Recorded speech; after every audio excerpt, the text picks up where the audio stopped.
in that it was just stormwater and it benefited a particular stormwater drainage area. So there was a drainage plan that was prepared back in the 90s that showed all the area that benefited from the dam and the amount of stormwater that was contributed into that facility.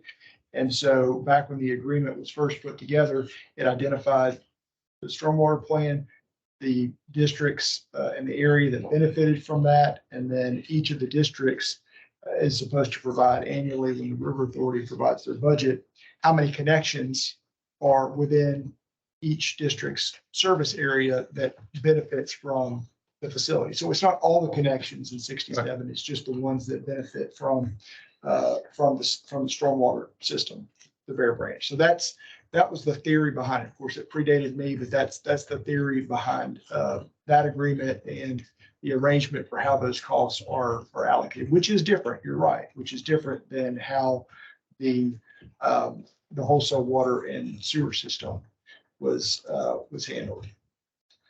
Who paid for to build the dam initially? That was originally the development company, and I believe they were reimbursed through the capital payments that were made by the districts when the agreement was originally set up. By these 5 districts, or Yes. or 11? No, by the districts that benefit. They paid capacity or capital payments, whatever the term was in the agreement, to the River Authority, and the River Authority reimburse the developer for that previously constructed infrastructure. And going forward, there's maintenance payments. And then last year, you may recall, we actually did a pretty substantial amendment to that Bear Branch agreement, because we talked about that the dam was aging. They were doing some seals of some voids, filling those. And there was a lot of discussion about aging of the dam, potential failures. And so we did a pretty substantial amendment that quantified what a reasonable reserve would be and increased or set that at $400,000, and it would be accumulated over a 5-year period starting in 2027. So that has not begun yet, to be able to get up to that 400,000 and make it in manageable chunks. And then the other part was that there was a debt issuance component added that will give the River Authority the ability to debt finance large maintenance, repair, rehabilitation projects to the dam that it wasn't feasible for the buds to be able to cash fund. So we did that last year. We haven't exercised that yet. We just did that, I think, in September of last year. So we haven't exercised that, but probably will at some point. Sure. Is the only stormwater?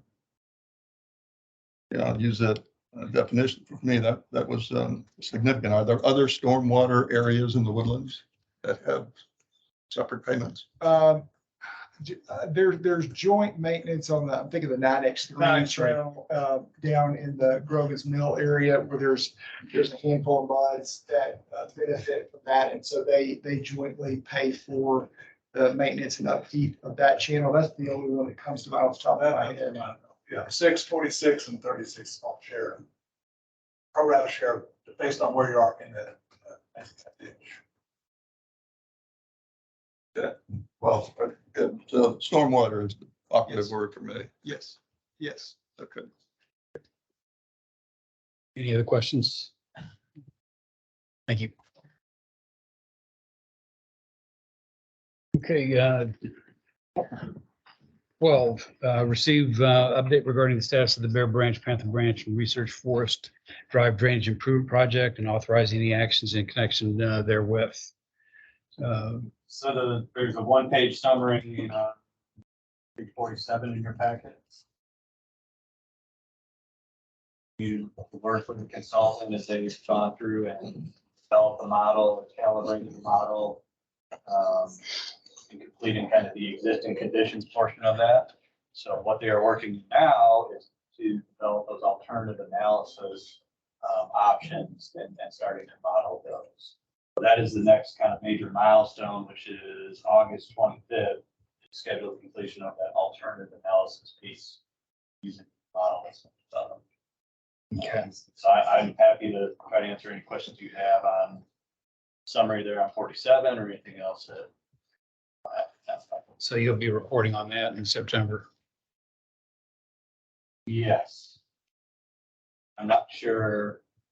I'm not sure if there's a additional presentation to y'all or what, how that is structured, once we get to the kind of alternative analysis. Or, Barry, if you recall. We can ask that question. Yeah. And are you satisfied that we're on target as far as schedule and dollars are concerned? Yes, I feel that we are, and the consultant is on schedule. The dollars, the invoicings that's on here, it looks off based on 50% schedule Right. expended and 70% billing. But I do want to remind you that there is $406,000 in owner corrected services that may not use. So, that billing invoicing should be significantly less to cover that overall proposed schedule for the key deliverables. Okay. And we are continuing to monitor that closely. Any other questions in regard to the drainage project? Dan, anything else to add to that? Okay, thank you. 13, Brian? Got a chance to check the Google Drive today. You'll see a nice present waiting for you, the 2023 legislative summary. So 27 pages to put you to bed at night, or, there's some interesting stuff in there. So comprehensive summary as usual. We've talked about the session, the course of the last several months. Not much changed from last month to this month, other than the last few bills we were tracking, died, which was not a surprise because 15% of bills pass. And as you get later and later in the session, your probability of failure increases because there's so many other political crosswinds. And we saw that in spades at the end of this session with what happened with the AG and the back and forth all and vouchers. So the bill that would have prohibited the use of public funds for lobbying purposes, that bill did not pass the House. You may recall it passed the Senate, so that did not become effective. The bill that would have required directors to be landowners, you couldn't be a renter in the district and resident to qualify, that bill failed. The bill that would have allowed for more flexible virtual meetings failed.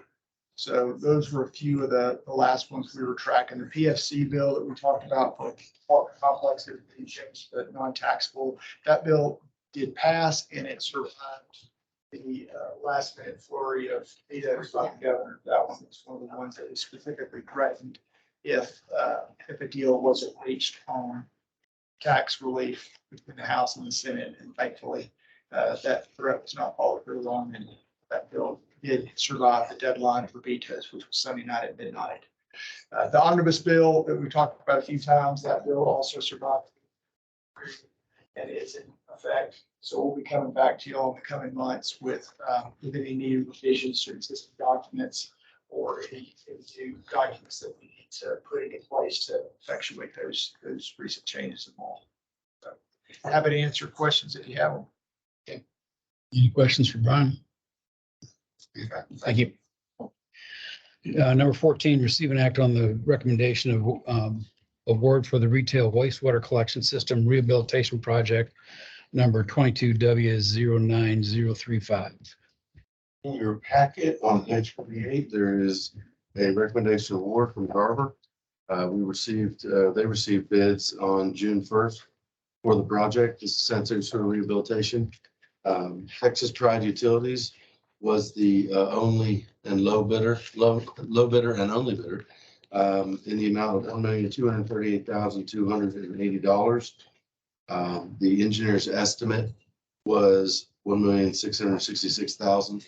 So even though there was only one bidder, which usually you'd like to see more than that for competition, the bid itself was well under the estimate. They have communicated. The engineers communicated with the contractor to confirm that the bid is good and they're comfortable with it. And so Garver made the recommendation for the project. So we would need your concurrence on the recommendation of award. How many packages were sent out for bid? Well, we were at, Plan holders. right, I'm sorry, 20. There were 20 plan holders picked up. 20 companies came in and picked up a package? Yes, they did. One did. So we were expecting more. Why? Do we know what happened? We don't. We don't. We called the contractors that set, we had 5 that committed to bid, and then only one actually turned the bid in. We think it's, your portion of this project is about $175,000 or $180,000. Some of the bigger ones, Metro and Mud 6, had over $500,000 on this project. We think it's because of a combination of slip line and manhole rehabilitation. There's 2 different contractors, and they weren't sure who wanted to sub to who. That was the explanation we were given. So one of them couldn't believe, to be honest with you. Is this the outcome for the I&I study that? Yes. Yes. So this is the phase 1. This is the year 1 that we did about 2 years ago. It finally went to, we had delays in getting it Right. through the county. We had delays in getting the traffic control plan approved. And finally, we were gonna bid this job in February. Yeah, that's the problem. So as far as our budget is concerned, Maureen, is this provided for in the O&M budget? This Yes. 181,000? Yes, you got it. Okay, okay. Okay. Any other questions or comments? Do we have a motion to approve? So moved. Second, Second. all in favor, aye. All right. Opposed, nay. Number 15, consider an act on Lone Star Groundwater Conservation District Phase 3 subsidence study. In your packet on page 50, there is a letter that we received back in May. The Lone Star Groundwater Conservation District is moving into phase 3 of their subsidence study. In that phase, they are looking to do some corings and monitoring. The letter specifically is requesting potential funding sources as well as identification of some sites to do the corings. So that's what the letter says. Earlier this week at the STRA GRP meeting, Jim Spagner reported that it wasn't that focused right now on the funding as much as looking for the sites. So I don't know, didn't specifically say I don't need funding anymore, just said that's what he said. So I don't know what that means, but I think he also noted that there are 2 sites that they are contemplating, and then STRA responded by saying that they may have a couple sites to consider. But no action was taken on any sites or anything.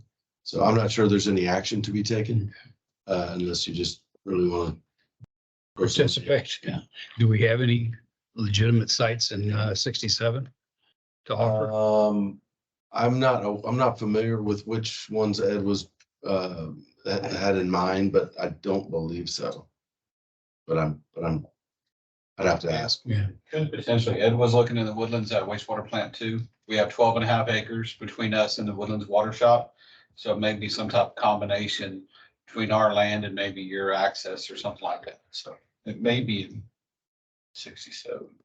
So if that comes into play, then would we need to take action on it, I would assume, or to give them the right of way to come in and? Potentially, if it comes to that, we'll see. Okay. That's month 7. That much, thank you. Yeah. I appreciate that. Are they just asking for a gift of this? I mean, or are they willing to pay something, or they just want to give Donation. donation? Okay. So no action needed there. Correct. Okay, Pete, General Manager report. Thank you. Good evening. Good afternoon. Just a couple things. Jeannie and I last week received a presentation from Arthur and the chief appraiser for MCAD, Janet Jennings Doyle, where they presented the proposed 2024 budget for MCAD. Just some highlights from the budget. is that MCAT is proposing to upgrade their software, which is apparently 15 years old. So that's a little bit of an increase in the budget, as well as an increase in the area of the ARB review, appraisal review board, in order to look at the increasing protests that have been increasing over the last few years, pretty significant numbers over the last few years. So those are kind of the highlights from the presentation. No action to be taken. Arthur, is anything else? Kirk, I think you had a good summary. You know, the county continues to grow. There's more and more properties that are being appraised that impact our taxing units. It's a budget for a year transition. We really need to change that software. 15 years old, you can't find vendors that will add warranty to it. You can't find upgrades. What we want to prevent is having an outage. So we want to change the software in 24 to be fully operational in 25. It's kind of how we're looking at AC water lines. You get to a point that it ages and you got to make a change before it starts really failing. So, but that's a good recap on the budget. And we appreciate your support. Thanks, Art. Another item, just wanted to point out, the Lone Star Groundwater Conservation District did accept the resignation of its general manager last week. So that marks in 2023, there will be new leadership in all three of the major water agencies in Montgomery County, with WWA, Destra, and Lone Star. Pretty significant changes with that leadership change. Just want to point out in the report, we have a couple service tenures. Mike actually is hit 19 years today. Congratulations. And Dan Kennard, our inspector, 44 years. That's incredible. Pretty significant. I did want to bring up something that's not on your agenda. It's covered in my report. It is just a handout that you've been given. It is a resolution concerning estuary water management. Give you the background on this. This was initiated probably a month ago or so from a particular director on Mud One. And that was really when the legislature was going through all the maneuvering back then. It is morphed and changed into the version you see here today. I think there's 4 or 5 MUDs that it made the agenda. For those MUDs, the actions that they've taken is to work with the GM to finalize the verbiage and then to authorize their president to sign it. Because there were a few MUDs that it could not get on the agenda in time last week. Some of those MUDs have decided to put it on their July meeting, which would really pull the other MUDs into the same time. With the idea that the MUD president would be the one signing the document if that MUD chose to do so. What I know about the audience for the document is that it would be submitted or presented to SGRA, to Lone Star, to the township, and perhaps certain media outlets as well. So is this planned to be presented at the SGRA board meeting tomorrow? No.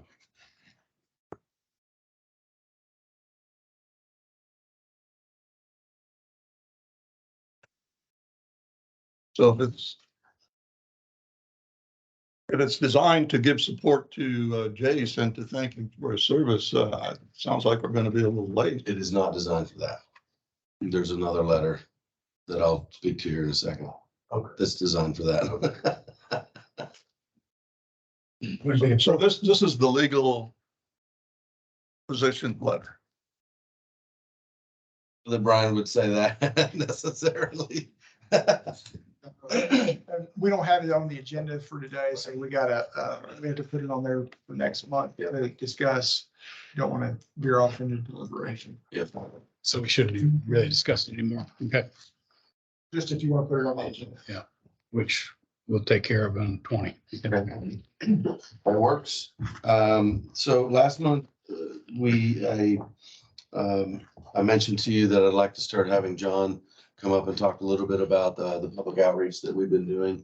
And so I'd like for John to kind of continue that as we go forward. So John. Afternoon. Done? So, yeah, just gonna hit some quick highlights of what we've been up to on the communications front the past month. And I think I've got some good news to share within that. Well, first, we are now in the third quarter of our strategic plan, focus for this current quarter, being water conservation. So we were highlighting water quality in our previous quarter. Now in the summer months, moving towards a conservation focus. The website is something I wanted to bring to bear here. So we're tracking some metrics on that, on our performance, on how we're doing with the strategic plan, and looking for data wherever we can to judge that performance.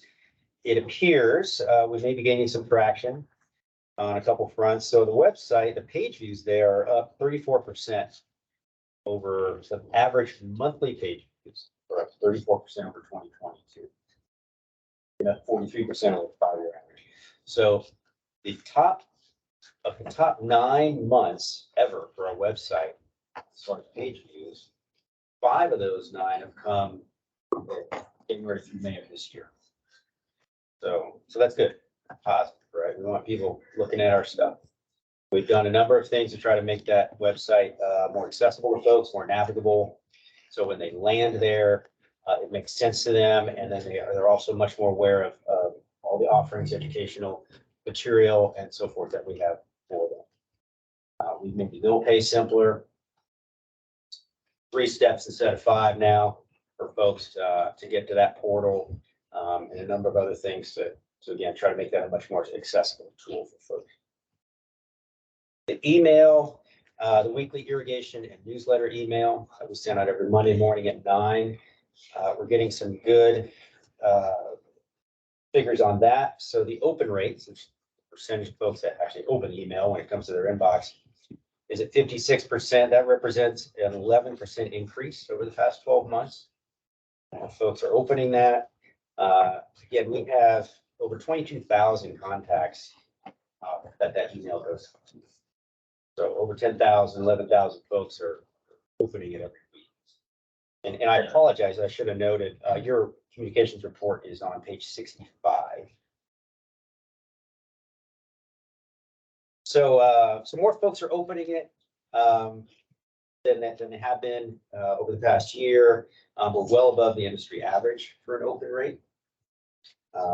When they're opening it, they're engaging with it. So what's called a click rate, where somebody will click on something that's embedded within the email. Usually that's a hot link to our website. That has grown 50% in the last 12 months. So that's an exciting figure. Also want to note that a lot of that content then pushes out to our social media. But that's carried forward on Facebook and Twitter for folks that are engaging with those channels. Our main advertising sources right now are Community Impact. Do a monthly page ad in the printed version. We also are on their digital version. We're with Chronicle Online Digital, and we're in Woodlands Community Magazine. Each month, that magazine goes out to 44,000 homes. Every home in the community, single family, an apartment, gets one. So we have a 2/3 page ad in there, and then we do an article each month as well. The current month's article is on CTRs. Of course, those are going out to folks this month, so we wanted to time it with that. In July, look for a piece on our water loss reduction, owing primarily to AMI. So we're touting that, and then we'll have another conservation-focused piece in August. If you turn to page 66, I've got some samples that I want to highlight here. We've started doing more to really shine the light on infrastructure renewal. Start building appreciation for our infrastructure and the need to keep that in good order. So we're doing more on that front. Of course, that's just going to continue to escalate as we move forward and as we start to work with our communications consultant that the River Authority is in process of securing. So to that, proposals for that communications consultant were due on Friday. We now have those in hand, what the water does. So Dr. Gainer, Eric, myself, and members of the PEC will be reviewing those proposals. We'll be providing input on those proposals to the River Authority to aid in their decision-making process. And we hope to have them secured by late August, probably at the earliest. And with that, any questions? Any questions? Okay, thank you very much. Thank you. All I had on my report. Okay, thanks, Pete. Trustees report, anything to add to it? Like I said, the biggest discussion was on those AC water lines, and I think we've covered that. I don't have anything else. Okay, One thing to add, I did, was the letter, the trustees requested that I write a letter of accommodation for Jace Houston. So that letter will be complete today, and I plan to present it to the board of directors at their meeting tomorrow of Esther A. And I'll read it to them in the meeting. okay, good. Closed session, nope. Reconvening, then number 20, discuss matters for placement on a future agenda. We'd like to have the resolution placed on the next agenda. Anything else? To your trustee on how to vote on River Authority annual budget. Okay. It's coming up next month. Trustee votes in August. Anything else? If not, we stand adjourned. Thank you, Roland.